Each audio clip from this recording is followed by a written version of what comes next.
Okay, so from this point, we're going to pry the dentures off the model. If you recall, we blocked out the tissue-bearing undercuts with our lab putty, and I also blocked out the periphery and left just a little bit of the periphery in contact with the cast. So this should, theoretically,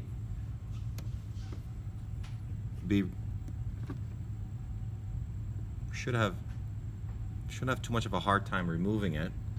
So just find a convenient spot where you can insert an instrument and gently pry it out.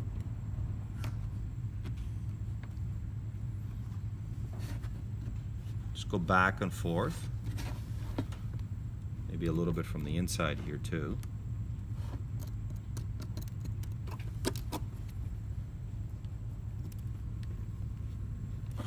And on the other side.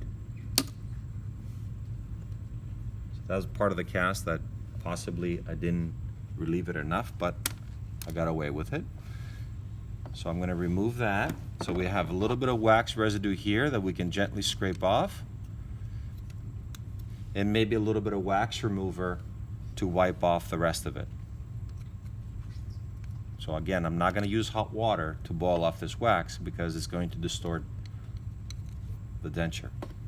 So I'll set off to the side. And what I have here, if you recall, we have the lab putty that's on the underside of the denture, and then I have some extra ledge here, an extra ledge that I need to trim back a little bit, and I'm going to do that with my lathe and a burr. But before I do that, I'm just going to scrape off a little bit of the wax here so it doesn't clog up my burr, so that's good.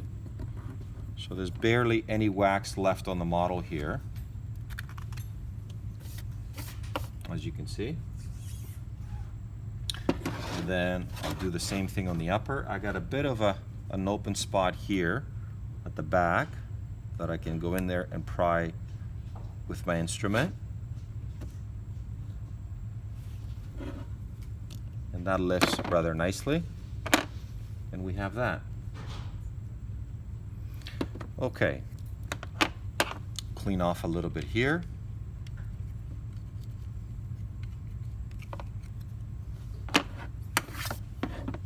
And we have this ledge here all the way around that we need to clean this up. It's a lot easier to clean it with a burr than it is to scrape it with a knife. So on the next video, I'll show you how to do that.